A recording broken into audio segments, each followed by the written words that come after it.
Welcome to Convocation, a remote convocation as we flex during the COVID pandemic. I hope you're well and safe wherever you are in the world. Convocation is one of the most important and inspiring moments in our academic year, and we have much to celebrate, even if we are together but apart. Convocation at Fletcher is a celebration of new beginnings and of the possibilities that they offer, of new scholarship and learning, of new friendships and joint endeavour. Convocation is, despite the uncertainty around us, a time to give thanks for all that we have, the precious gift of community, of a safe space to challenge assumptions and for inquiry, a place for students to ready themselves for leadership challenges ahead in a complex world, and for the better world we will build together. To our returning Januarians and second years, welcome home. And to our new class, welcome to your new home. Those of you studying at Fletcher this year have distinguished yourselves already.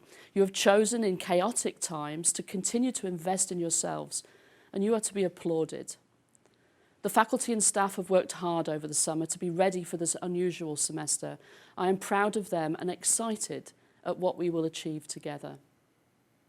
Students, during your time here at Fletcher, the world will face up to some significant questions. How will we chart our way forward from one of the most severe economic crises of the last 200 years? How will we grapple with providing a public health response that includes everyone, everywhere? How will we tackle inequality and injustice in all forms with a fresh lived experience that we cannot self-isolate from its impacts? How will we wrestle with other existential threats in plain sight? How will our frameworks of international law and international organisations designed for a different world cope? You may at the same time feel that COVID-19 has closed doors, but we are here to tell you that it has opened new ones, and we will prepare you to walk through them. While other deans in other places will tell their students that they are in the right place at the right time, I can honestly say that as part of this community, with this faculty, this curriculum, the non- and extracurricular activities, this is the place to study our world and shape this moment. All we ask of you is determination, imagination, and the courage to take your knowledge and experience and apply it meaningfully. Succeeding here demands empathy and open-mindedness. Take advantage of all that you find here. Be prepared to shift your outlook. At Convocation, it's customary for the Dean to look back over the past year and to give a brief state of the school. Well, it was a year in two parts. I was honoured to take over the reins from interim Dean Ian Johnston in October. Then, in February, the mounting evidence of the serious threat posed by the pandemic became clear, and in March, we pivoted. The community moved to remote in just over a week, and initiated both synchronous and asynchronous teaching to accommodate a student body suddenly flung back to all corners of the world. We set up and spent down a hardship fund for students disproportionately impacted. The community also stepped up with the guidance of Professor Abby Linnington, an impressive cohort of our military fellows and over 40 students used their strategic and organisational expertise to support the Tufts response and establish rapid response efforts. Real-time problem solving, teamwork, agility, reaching out and across, that is what makes this community important in the wider university community and in the wider world. In June, we announced our decision to operate remotely for this semester. It was an example of decision-making under uncertainty, which, by the way, you can study here. Once we made that decision, we were able to turn all of our attention to ensuring the excellence that is our hallmark. Over the summer, 71 courses have been prepared for this fall semester, many of them newly developed or restructured.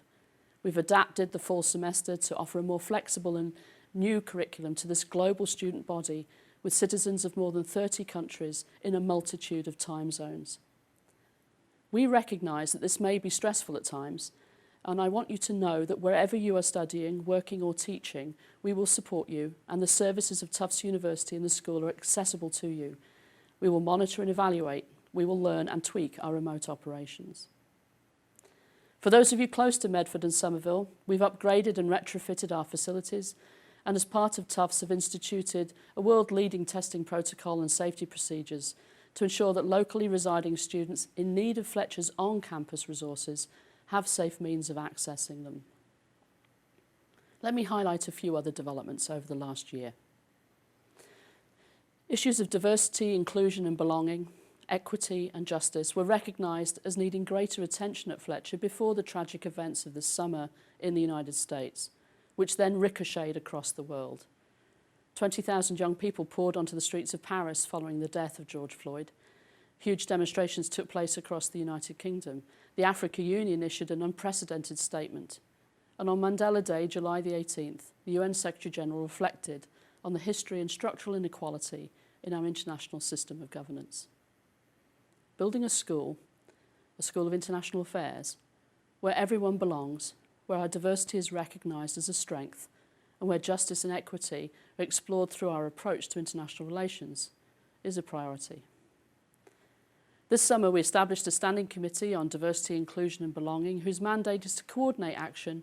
It is comprised of students, faculty, staff and alumni, and I look forward to this renewed focus. There have been some important changes in the team. Maribel Blanco joined us as our new Executive Associate Dean, and Jerry Sheehan has become a special advisor in my office, offering his wisdom and institutional memory after more than 30 years of service to the school. Deborah Nutter retired after conceiving of and leading GMAP, our hybrid mid-career programme, for the past 20 years. Professor Kelly Sims-Gallagher took over as Academic Dean from Professor Block, and we now have academic heads of all degree programmes. We're excited to welcome Assistant Professor of International Environmental Policy, Melissa McCracken, whose research broadly focuses on transboundary water conflict. Her first course on water policy will be taught in the spring semester. We have a number of eminent new adjuncts joining the faculty, one upside of the pandemic crisis being our ability to bring faculty to you from around the world. Our faculty continue to be research productive. Notable books were published by, among others, Dick Schultz, Katrina Burgess, Dan Dresner, Al-Noel Rahim, Cheyenne Shabbat-Church, and Diana Chigas. Peer-reviewed articles ranged in subject matter from China's naval build-up to the performance of mission innovation in the 5 years since the Paris Agreement, to migration, money transfers, mobile money and beyond. We were delighted to see the work of the Lear Institute, faculty and students, featured in the excellent documentary film Waylaid in Tijuana, which examines how US asylum policy shapes migrants' lives. At graduation, I noted the emeritus status of Professors Andy Hess and Hurst Hannum. Today, I would also like to recognise, with deep thanks, the extraordinary contributions to the school of Jess Salacuse and Bob Faltzgraf. I'm delighted to announce that Jess Salacuse has been appointed Emeritus Dean and Professor Emeritus upon his retirement last month, following 34 years of service to the school. That service took form in many roles. I'm also delighted to announce the appointment of Bob Faltzgraf as Emeritus Professor as he retires later this month, following 50 years of teaching at the school. I am so pleased that they both intend to be actively engaged in the school going forward. Our hearts are full of thanks to them both. We have become good at Zoom farewells, but we will plan appropriate recognitions, celebrations, and dare I say it, roasts in person as soon as it is safe to do so. Our students continue to be recognised internationally, nationally and locally, including 13 graduating students who were selected as Presidential Management Fellows and 6 Fletcher students who received Boren National Security Fellowships to study less commonly taught languages. Through Zoom and other means, we've been able to continue hosting a wide array of speakers on campus virtually. Last year's highlights included Deputy Secretary General of the UN, Amina Mohammed, David Nabarro, the World Health Organization Special Envoy for the COVID-19 response, former US Ambassador to the United Nations, Samantha Power, US Supreme Court Justice Sonia Sotomayor, humanitarian and chef Jose Andres, as well as old friends, former US Ambassador Thomas Pickering, Richard Haas, and many more. COVID-19 has revealed a lack of resilience in societies across the world. Organisations, private and public, are working to respond to changed circumstances and new social and economic outlooks. Before the pandemic hit New England, I had begun a strategic review aimed at ensuring that Fletcher would continue to be recognised worldwide as the leading school of international relations, whose deep scholarship, rigour, humanity, openness and dedication to the members of its community offer an extraordinary return on investment for its students and its partners, and for its students throughout their lives. We embarked on reviews of fields of study and the curriculum. We are looking at how we support students to move along their chosen career paths with practical skills, networks, experiential learning, as well as critical analytical capability. We began to engage the alumni more so that the famous Fletcher Mafia can be effectively harnessed in these difficult economic times. We have engaged in market research and are looking at our marketing and the strengthening of our brand to compete in a busy global marketplace. And we are looking at how to meet the demands of future generations of Fletcher students for greater affordability and flexibility in our degree offerings. Over the coming months, we will be bringing forward a series of evolutions of organic changes to the school that will position Fletcher to be able to educate those who are courageous, prepared to look between disciplines for answers, and prepared to navigate into uncharted waters to solve problems. For this is what we have done across more than 8 decades, and what we need to continue to do now more than ever. Now, on to the prizes.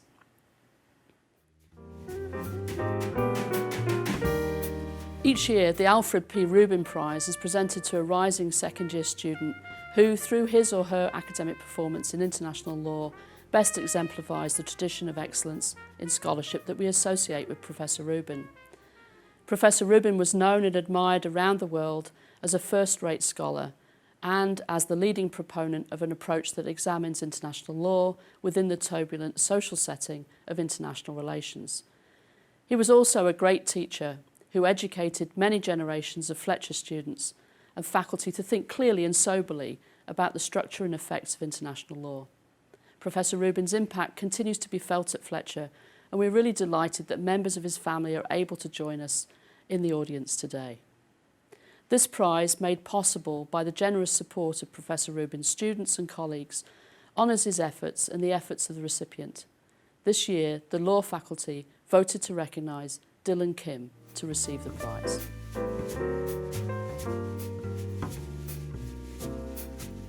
Our faculty have long been noted for their impactful research, and each year we recognise a member of the faculty for his or her outstanding research. The decision was made by the members of the Academic Council. I'm pleased to announce that Alnor Ebrahim, Professor of Management, is this year's recipient of the Fletcher Faculty Research Prize for his book, Measuring Social Change, Performance and Accountability in a Complex World. This important and insightful book has received wide praise. As one prominent review of Measuring Social Change stated, this book goes beyond the promise of its title to elucidate the key concepts of non-profit strategy and propose nuanced improvements. A valuable mix of the theoretical and practical, richly illustrated by real-world examples. Professor Ibrahim serves on advisory boards to the Global Impact Investing Network and the Acumen Fund, and previously served on a working group established by the G8 to create global guidelines on social impact measurement. He has worked with the NGO Leaders Forum, an annual gathering of CEOs of the largest humanitarian development organisations based in the United States. For Fletcher, Alnor teaches courses on leadership and strategy. Alnor, Professor Ibrahim, on behalf of the faculty, congratulations on receiving this year's Faculty Research Award.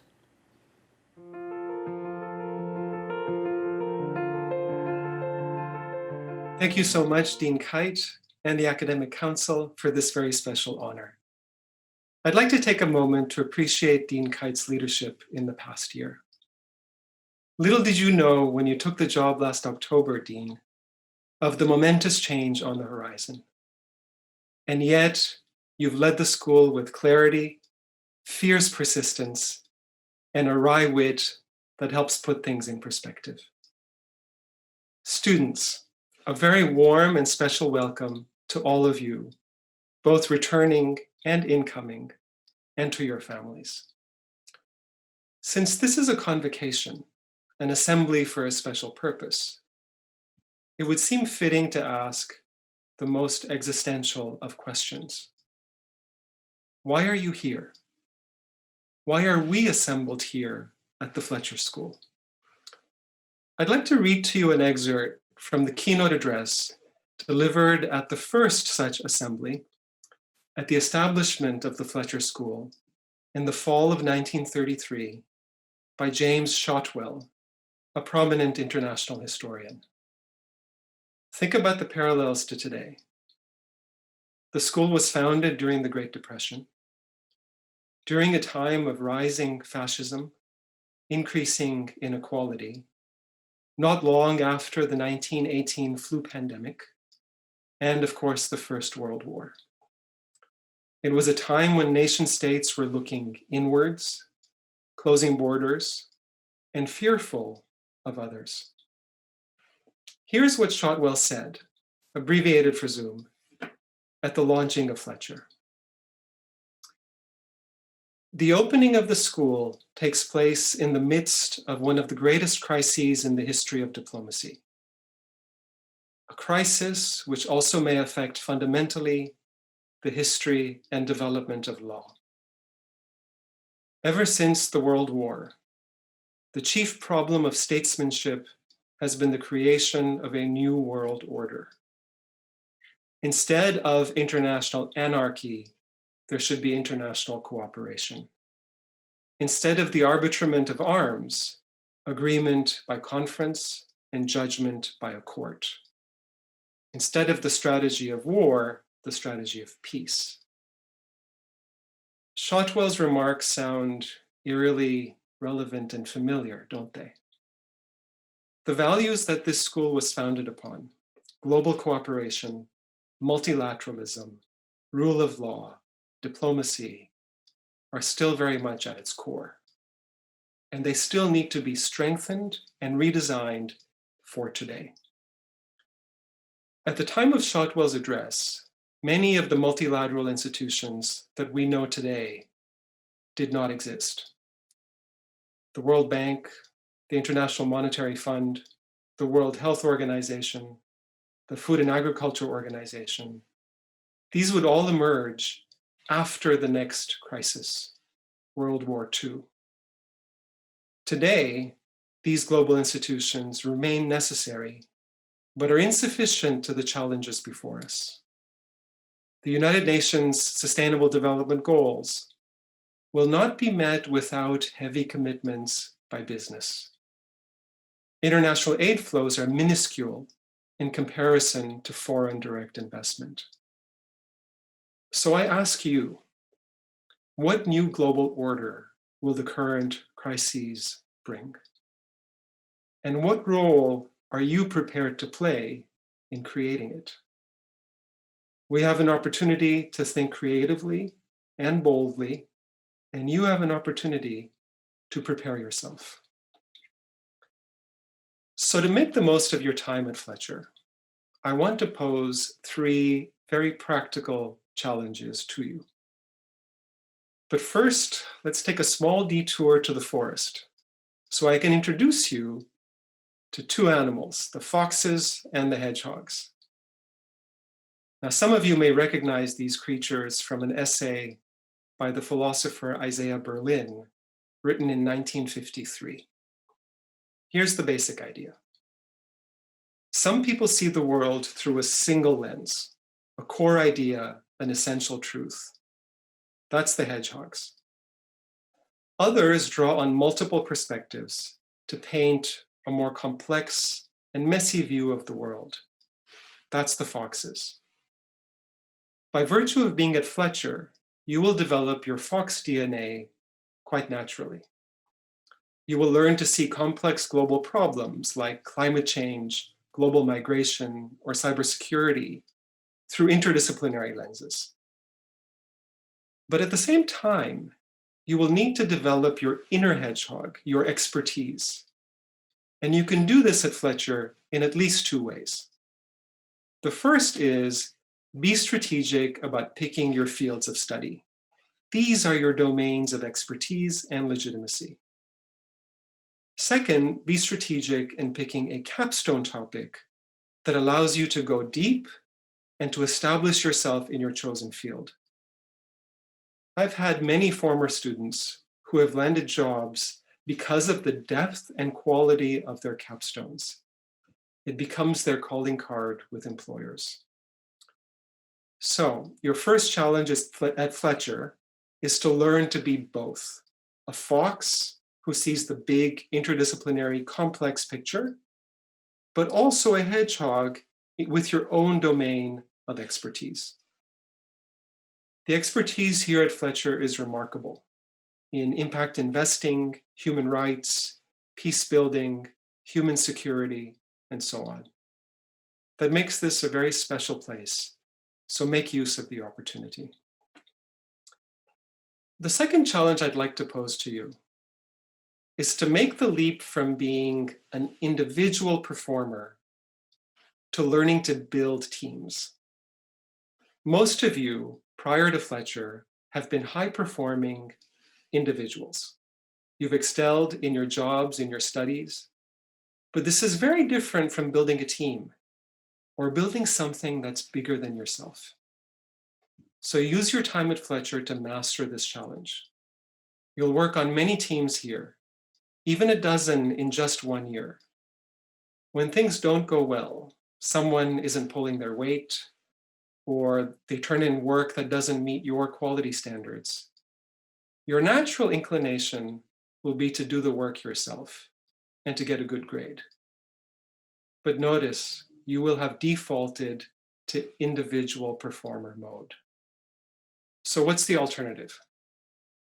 The alternative is to learn to have those difficult conversations with your teammates, to coach, support, and even challenge others, and to seek feedback on how to improve your own behavior. This is both a skill set and a mindset of leadership that will ultimately raise the quality of the entire team. You will have a chance to practice this at Fletcher over and over again, so use the chance to cultivate a leadership mindset. Finally, the third challenge I'd like to pose to you is to cultivate a practice of looking inward. We live in a world of extroverts, where looking inward, taking the time to reflect, are often not valued or given the space. But it's in times of crisis like this, when we all experience anxiety, fear, suffering, that we can discover what centers, what grounds us. This will be different for each of you. Over the past few months, I've been hearing from students and friends telling me how they've been finding inner strength. And the variety is beautiful. Cooking, growing plants, yoga or Bali X, journaling, cleaning the house, having a conversation on the phone rather than on Zoom, asking your elders, parents, grandparents, how they have faced struggles in their own lives. What strikes me is the utter everydayness of these actions. This tells us that it doesn't take much to look inwards. What's hard is allowing yourself the time and the space to do so. It's essential to cultivate this as a regular practice.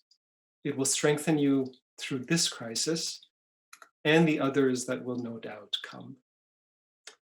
So that's 3 challenges that I'd like to pose to you for how to make the most of your time at Fletcher.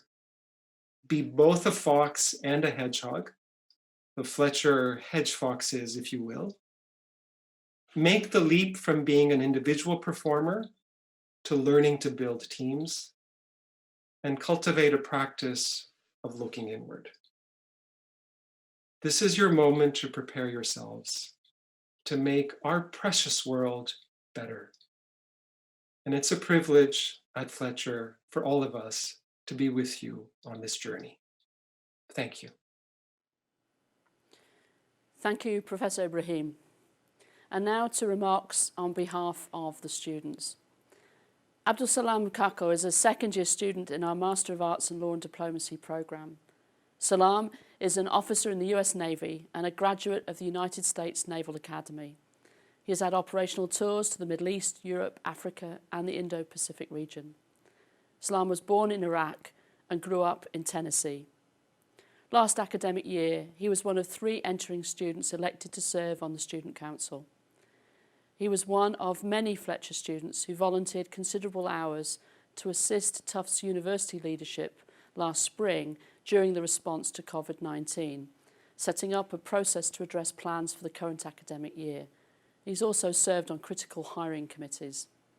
Salam, the virtual floor is yours.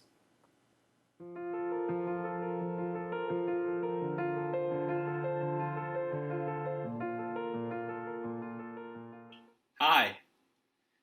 When I was asked to share some of my first-year experiences at Convocation, I'll be honest, I thought to myself, what on earth do I say to this incoming class? I thought that sharing my experiences would be a little unfair. When I started school, I didn't plan for how a world pandemic would factor into my graduate experience. I didn't make the tough decision to start school, in some cases, on the other side of the earth from Medford, Massachusetts. But then I thought, maybe I do have a story to share that may resonate with dealing with this situation that derails your plans. A situation that is so far out of your control that there's nothing you can do. It was September 15th, 2019. We were about 10 days or so into the academic year, and I was driving back from a wedding in New Jersey.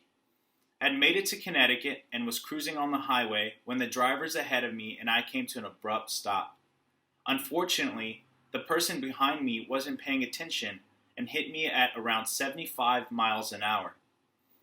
I woke up in a hospital with no idea what happened. Funny story, I remember thinking, boy, I guess I'm not making Professor Schultz's 7:45 a.m. class. Hope he doesn't think I'm sleeping in. I got a little behind in school after missing a good bit of classes.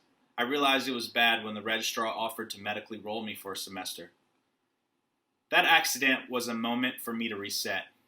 My life came to a halt, and everything that I'd planned for my time at Fletcher had just changed, with an event that I could not control. I had 2 options. Do I feel bad for myself, or do I accept this situation and adjust? So here's some advice that I hope resonates with you as you navigate through a situation that may have derailed your plans. 1. You're not alone. There's some amazing people at Fletcher. Many you'll not meet until this pandemic subsides. However, adversity has a way of bringing us together. Rely on your classmates, peers, professors, and administrators. They will help you succeed. Don't hesitate to ask for help. Remember, you're not alone. 2.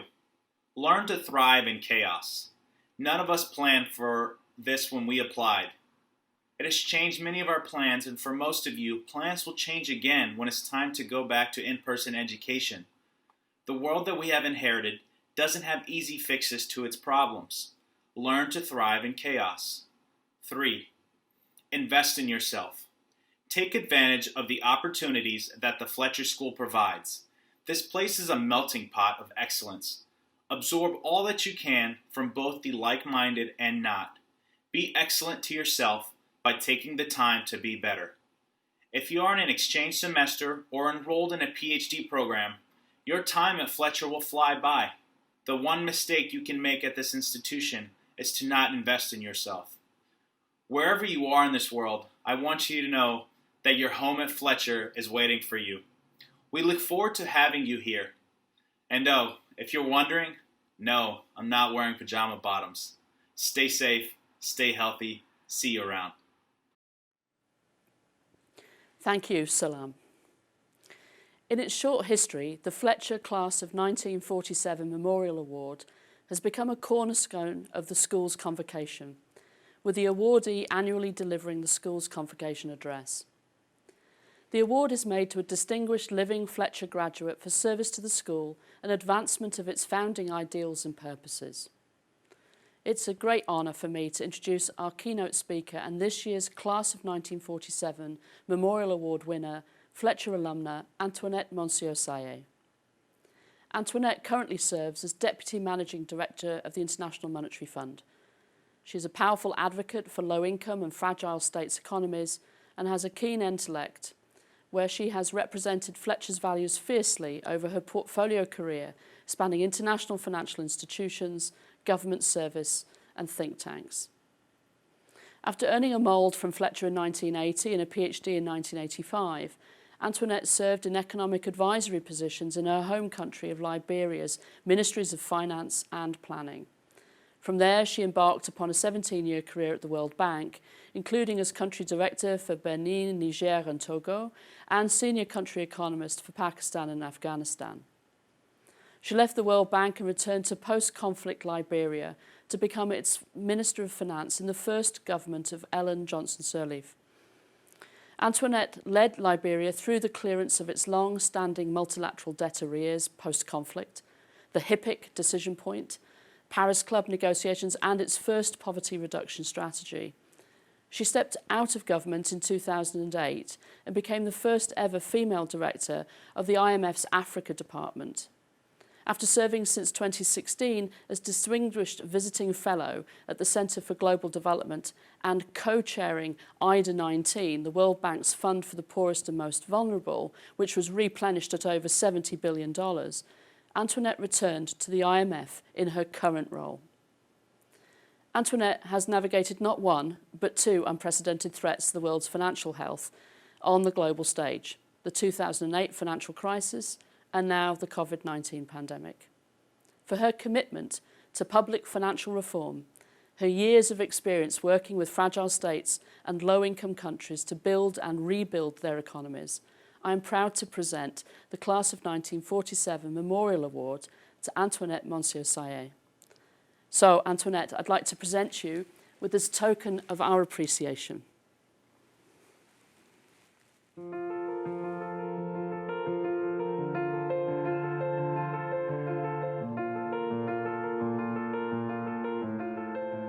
Thank you so much, Dean Kite, for this great honor. Really a pleasure for me to be here with you today. So Dean Kite, Fletcher faculty and staff, and last but by no means least, esteemed Fletcher students, a very good morning to all. I'm filled with emotion in joining you today, so let me start by expressing my deep appreciation for the opportunity to speak at this convocation. It is, as you know, a time of mammoth challenges for our world as we experience the unparalleled shock of the COVID-19 pandemic and the impact it has on people's lives and livelihoods. It is a truly global crisis, and in that, an opportunity to reflect on the need for renewed commitment to multilateralism in our inextricably connected world. What better place to do so than here at Fletcher? It is a true honor to receive this award from the class of 1947, themselves veterans of another period fraught with monumental challenges just after the Second World War. Like the class of 1947, my institution, the International Monetary Fund, or IMF, also entered the world and began operations in 1947, and has since then been a critical leg of multilateralism. Before elaborating on why multilateral cooperation is as important as it was back then, and what the IMF's role is in it, allow me to first share how my Fletcher education prepared me for economic policy making at the national and international levels, and some lessons from my experience. I came to Fletcher from Swarthmore College, where I had majored in economics in the honors program. Rather than pursuing a pure economics doctoral education, I chose one that allowed me to combine mostly economics with the law and development field, also drawing on related courses at Harvard. I felt at that time that this would best serve my purpose of returning to my home country, Liberia, and contributing to economic policy making there. My years at Fletcher were all-consuming and spent on coursework, my dissertation, and efforts as a member of the Students for Development Studies group to strengthen Fletcher's development focus. This experience, together with my Quaker-influenced Swarthmore education, made me embrace and appreciate the value of focused inquiry, interdisciplinary reflection, service for the common good, and building alliances to achieve common objectives.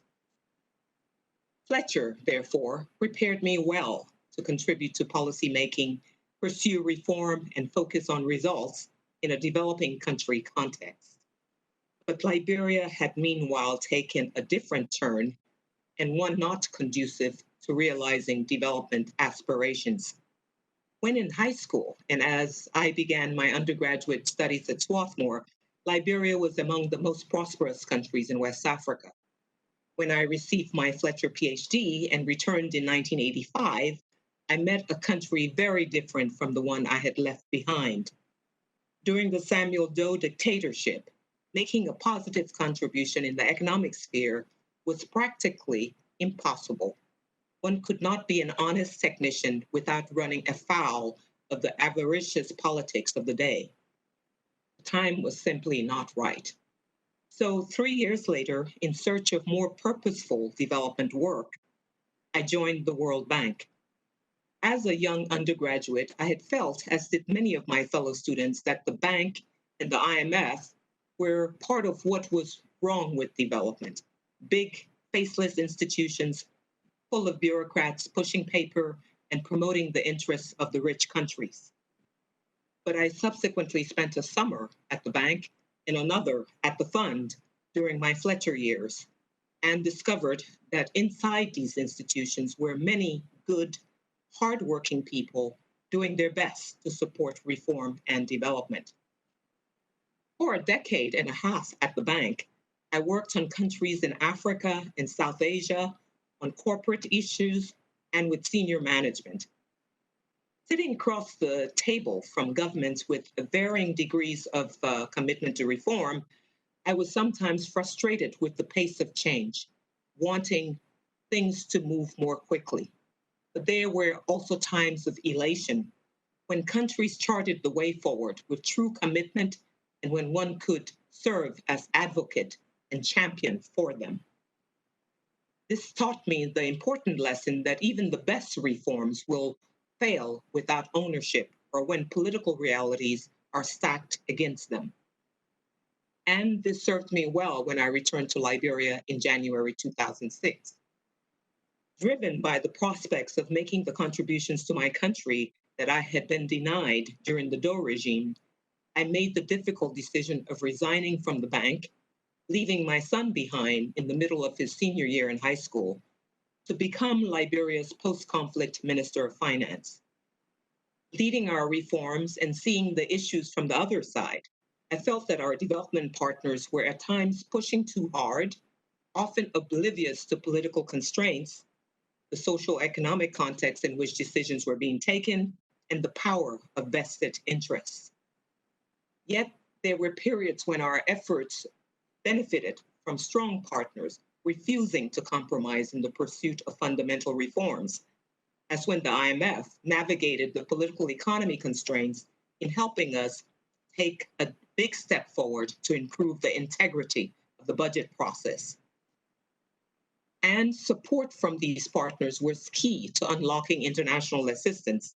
Indeed, the heavily indebted poor countries, or HIPC initiative, allowed Liberia to access desperately needed debt relief, with the fund being a critical player. So, if you like, I was already a converted critic when I later joined the fund for the first time as director of the African department in 2008, when the global financial crisis was brewing. It goes without saying that leaving Liberia was another very difficult decision. But with politics not being my thing and politicians starting to prevail there, I felt that I had made the contribution I could. It was time to turn the page. Some saw me as giving up on a noble assignment in a fragile state for the henchman's job of imposing IMF conditionality on Africa. But with my frontline experience of the catalytic role the fund can play, I believed it was possible to improve the fund's image and impact. And when the fund's new senior management committed to doing so, the wind of change was blowing, and I saw an opportunity to be part of it. I also saw my new role there as a chance to promote progress across Africa, including in Liberia.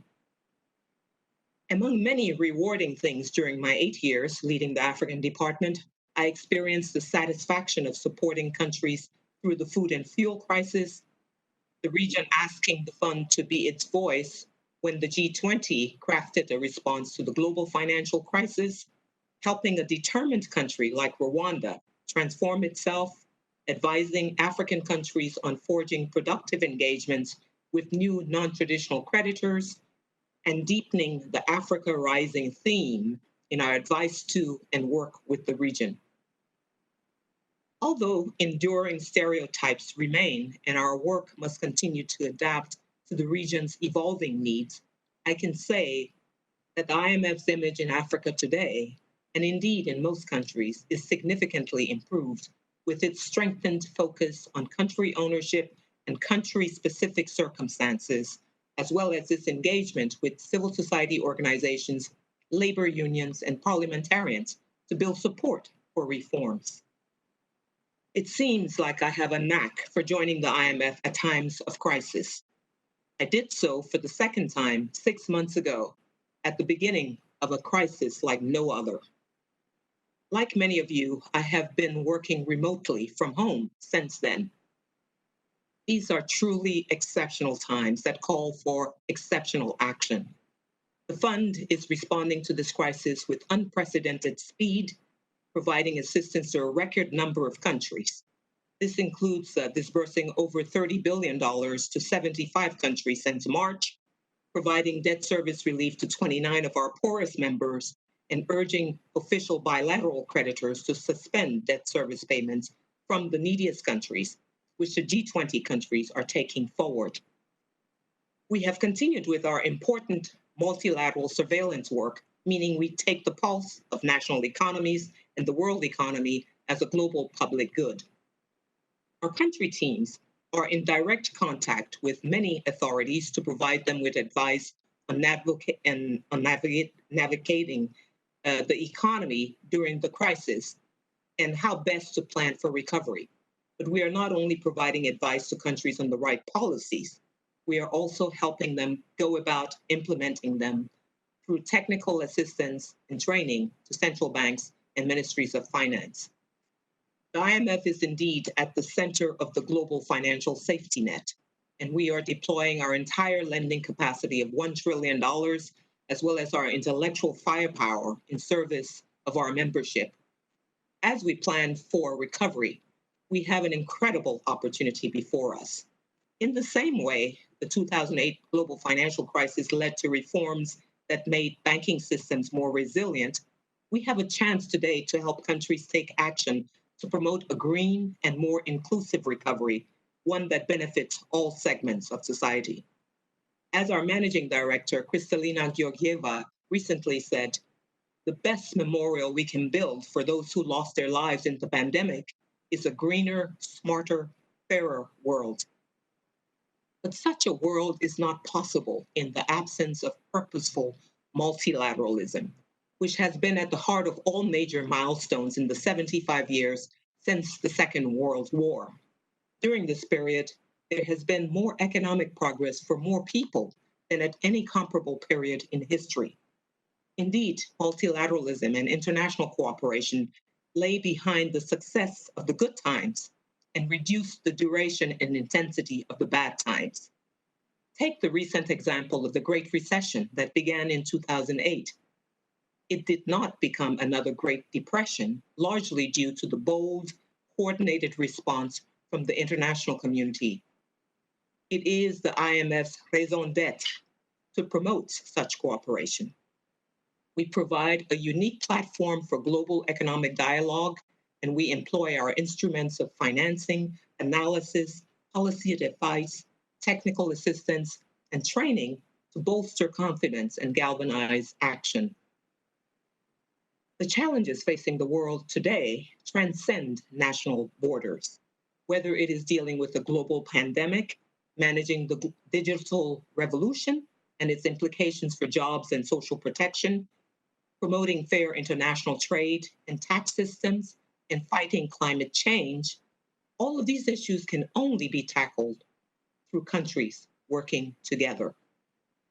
Yet multilateralism has been under attack of late. What multilateralism looks like has always evolved and needs to continue to adapt to the issues of the time. It must build on the institutions of cooperation that have already demonstrated their efficiency, credibility, and representativeness, as these institutions themselves adapt to the changing global dynamics.